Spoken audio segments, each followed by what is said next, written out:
Hola, ¿qué tal amigos? Nuevamente nos encontramos para seguir con este espacio de diálogo.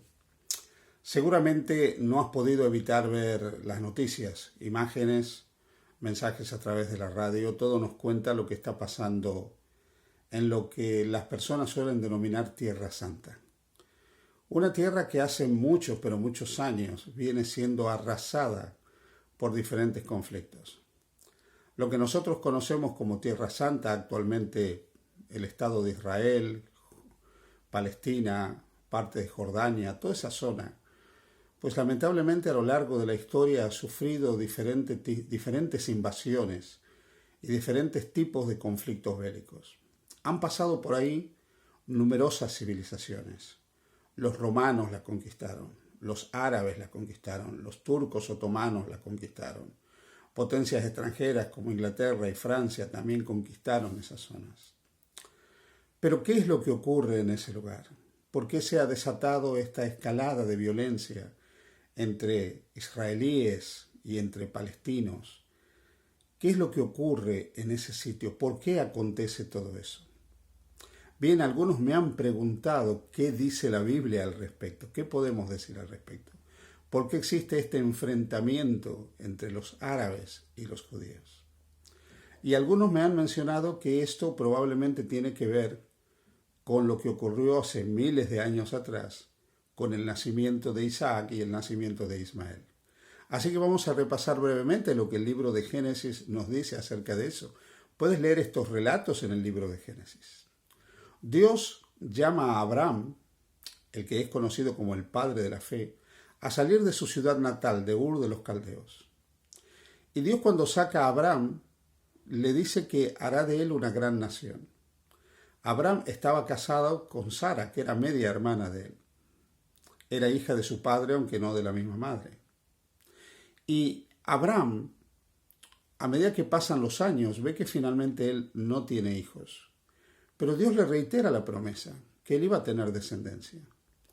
Pero finalmente, aunque los años pasan, esa promesa no se cumple. Y Abraham ve que tanto él como Sara ya son prácticamente ancianos, con la imposibilidad de tener hijos.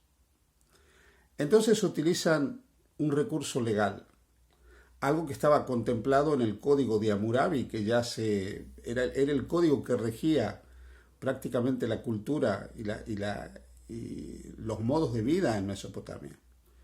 En ese código se expresaba que si una mujer tenía una sierva, una esclava, el marido podía concebir en la esclava y esa esclava tener el hijo en las rodillas de su ama, y ese hijo era legalmente de la dueña de la esclava y del esposo de la esclava.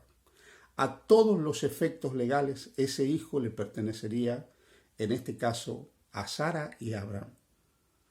Así que tanto Sara como Abraham lo hicieron.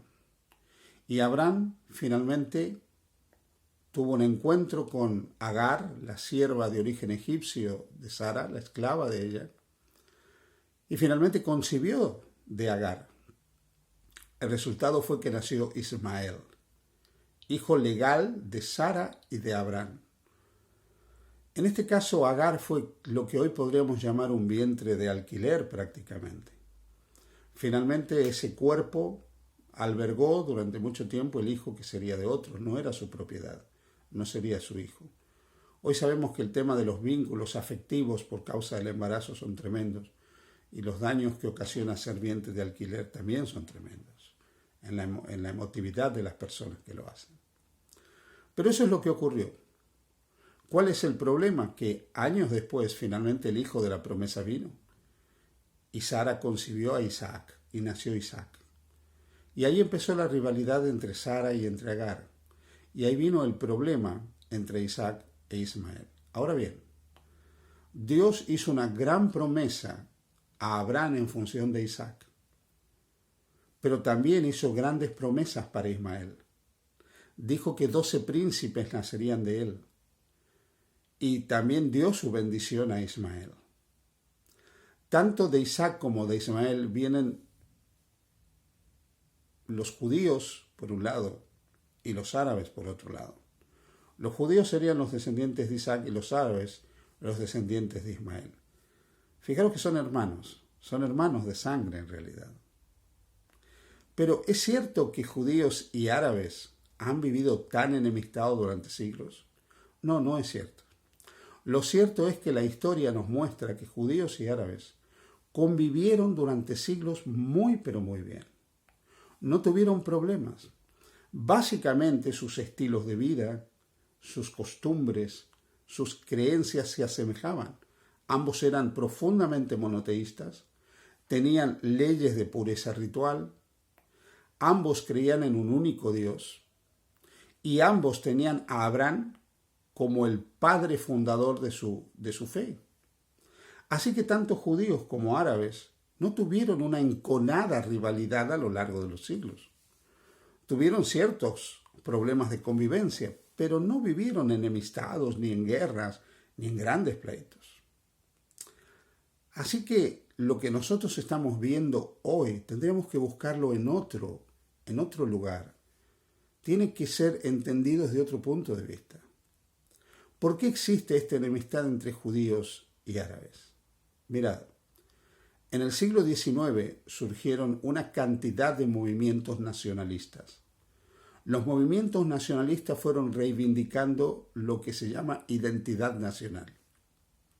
Esos movimientos nacionalistas reivindicaban derecho a territorio, derecho a lengua, derecho a determinadas características y probablemente muchas de las reivindicaciones eran justas y eran correctas. ¿Cuál fue el problema? Que cada movimiento nacionalista que surgió para poder mantenerse tuvo que mostrar que otros no tenían los mismos derechos que ellos. Y eso ocurrió cuando surgió el nacionalismo sionista. El sionismo, la reivindicación de que los judíos tenían derecho a una tierra en Palestina, porque ancestralmente esa tierra les había pertenecido. Es cierto que desde el año 70 no había un Estado judío. Jerusalén y el Estado judío desaparecieron en el año 70, y más específicamente a mitad del siglo I de la era cristiana. Desaparecieron completamente para el siglo II. En el año 133 Adriano hizo prácticamente arrasar la ciudad de Jerusalén y los campos alrededor de Jerusalén. El Estado de Israel desaparece entre el siglo I y el siglo II de la era cristiana. Luego, durante siglos y siglos, muchos judíos siguieron viviendo ahí, que mantenían su fe. Pero también hubo cristianos y también hubo árabes, y convivieron de una forma u otra.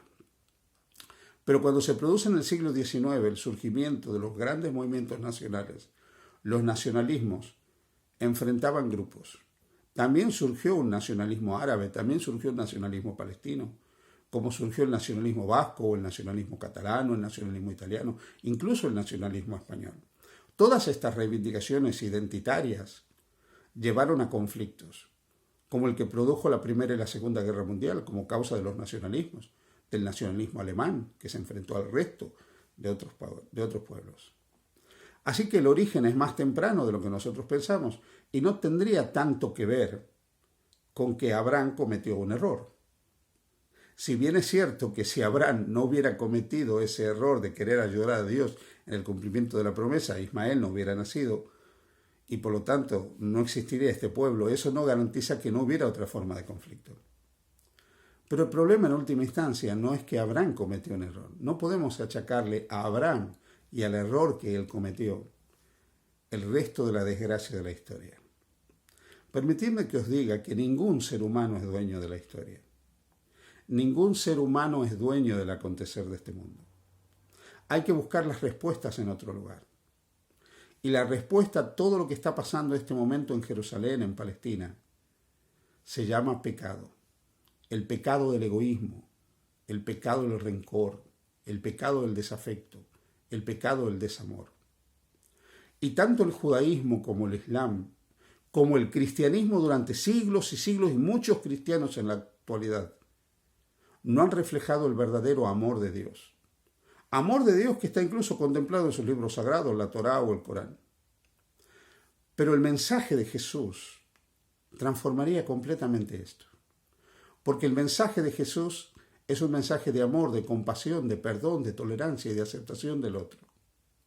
El mensaje de Jesús no tiene en cuenta las fronteras, los muros.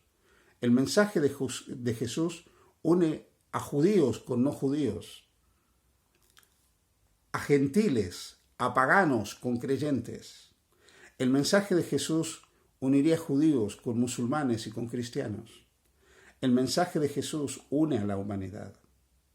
Porque el mensaje de Jesús es un mensaje de aceptación del otro. Es un mensaje de no condenación del otro. Es un mensaje de un actuar pacíficamente con el otro. No existe en el mensaje de Jesús el ojo por ojo y el diente por diente. El cristianismo no está bajo la ley del talión. El mensaje de Jesús es un mensaje de misericordia y de compasión y de amor hacia todos.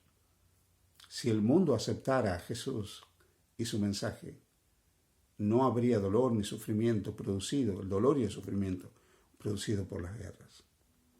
La Biblia dice, pedid por la paz de Jerusalén. Yo pido por esa paz, pero esa paz solo vendrá en la medida que estos pueblos acepten el mensaje de Jesús. Y que los cristianos, que de alguna manera también colaboran en todo este dolor, realmente se transformen en discípulos de Jesús y acepten el mensaje de Jesús. Que Dios te bendiga. Feliz día junto a Jesús.